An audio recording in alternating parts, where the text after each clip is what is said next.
Take Gloria's answer. Thank you so much. No pressure.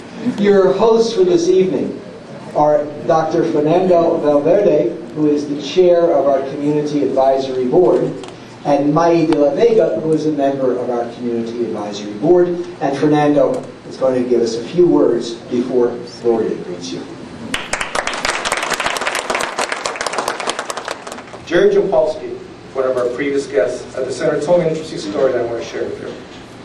After visiting with Mother Teresa in India for a few days, he was overwhelmed with the human misery and suffering that surrounded her.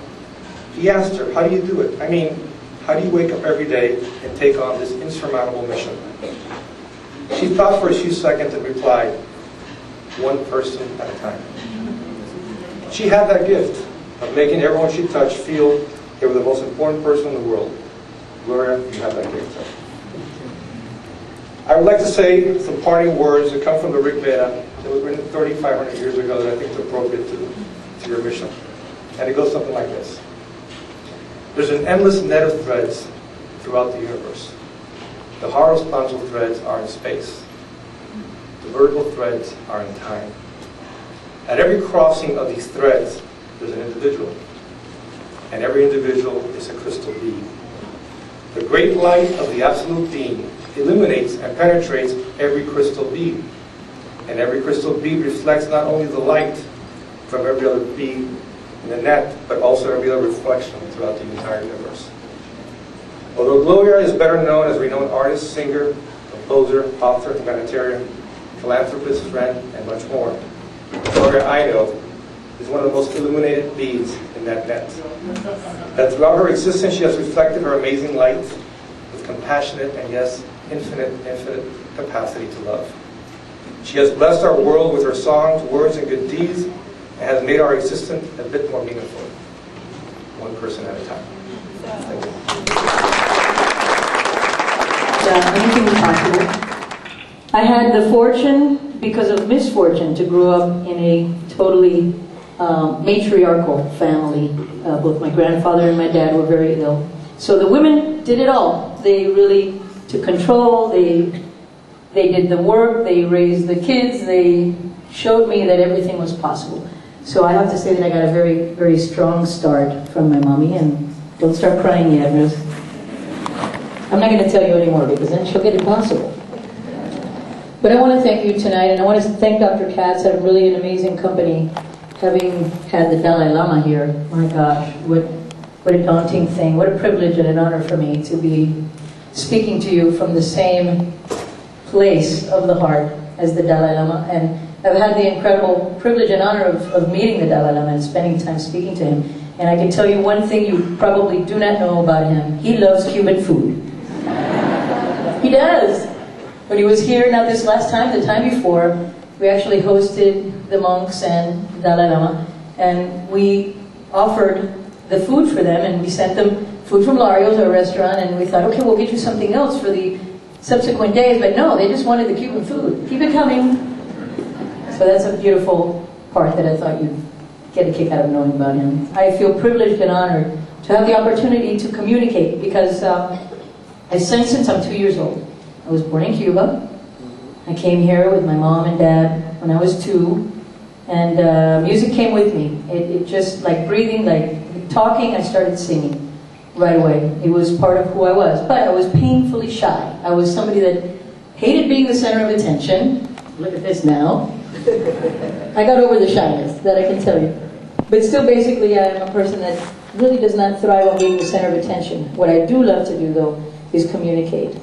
And I've done that from day one. I think probably most of you know, 16 years ago, I was in an accident.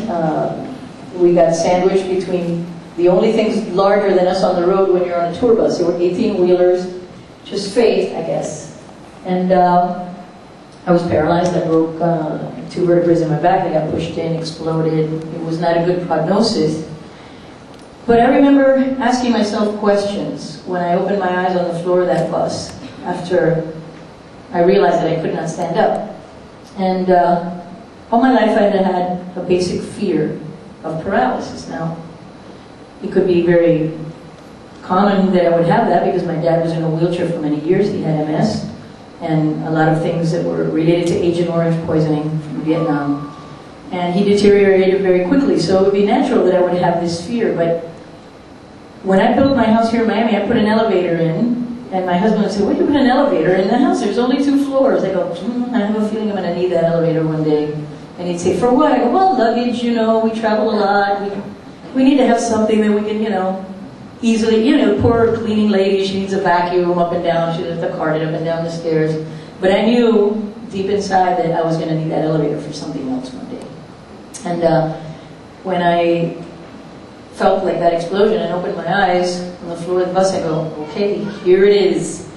And I remember I used to take the steps 2 at a time, always in my life. I never go step by step. It's always like I try to bound ahead 2 or 3 steps. And many times when I was doing this in my home, I'd get the feeling one day I'm not going to be able to do this. But then I would get the feeling, but it's going to be okay. So when I did open my eyes that day and I saw that I couldn't get up, I thought, okay, here it is. And then I immediately thought, but it's going to be okay. And that's the thought I clung to the entire time that I was going through, waiting the 2 hours for the ambulance because it was a 7-mile backup. When they told me that I was paralyzed and probably would be so the rest of my life. When my husband fainted dead away when they told him. And it was some funny things happened, because even in the most serious moments, funny things happen. I remember that I was laying on the gurney, finally when they gave me some drugs, because I kept asking for them, believe me. Somebody give me something, but they can't give you anything until you've been through the same thing, Nestor. They can't give you anything until they do the whole neurological test and the whole shebang. So finally I'm in the hospital, they give me the drugs, I'm laying there, kind of in a daze. And with the neck brace and the strap to the board, and I hear, "Baby."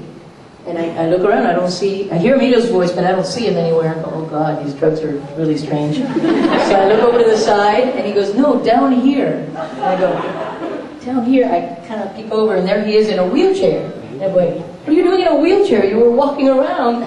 The last time I saw you." He goes, "No, when they told me that you were paralyzed and you broke your back, I fainted." I told the doctor when he was going to operate on me if he could add a few inches, since he was going to be in my spine anyway. You know, you cannot lose your sense of humor, and that's really helped me through a lot of things in my life. So I go through this situation. I'm listening to the doctors, and he tells me, "You know, I have to tell you what medicine says, and medicine says that you probably will never walk again. You most certainly won't perform again. And, you know, but there's many things you can do, you know, rehab, we can teach you so many things." I knew about it. My dad was in a wheelchair for many years. So then he said, "Okay, but now I'm going to tell you something, and it's not the doctor speaking." He goes, "I've seen so many things that I cannot explain, that medicine cannot explain." His wife had just gone through Hodgkin's lymphoma and was in remission at that time. And he said, "It's up to you. It's up to you." Those words, those few words that he told me made all the difference to me. And at the same time, while all this news gets out to the world, I'm receiving cards and letters and telegrams and people praying and so much beautiful energy coming my way that I could feel it as a physical presence around me. It was something that it's hard to describe to someone unless you really felt it, but I was plugged in. It was like being, you know, plugged into electricity. And my family would come in and they'd cry and they'd have to walk out because they didn't want to depress me. And I would say, "I'm going to be okay." And they'd say, "Poor thing is in denial. She hasn't accepted. She hasn't gone through that part of the grief stage yet." And I go, "I'm going to be okay." And they go, "Okay, yes, I'm sure." And, you know, pat me on the head and start crying again. I go, "I'm telling you, I'm going to be okay." I could not feel down because I could feel those prayers. That was my first true experience with the power of prayer. And it did not matter. That's true. I can attest to that. It did not matter what religion was praying for me. Because to me, prayer is just focusing the most beautiful, pure energy of goodness for someone else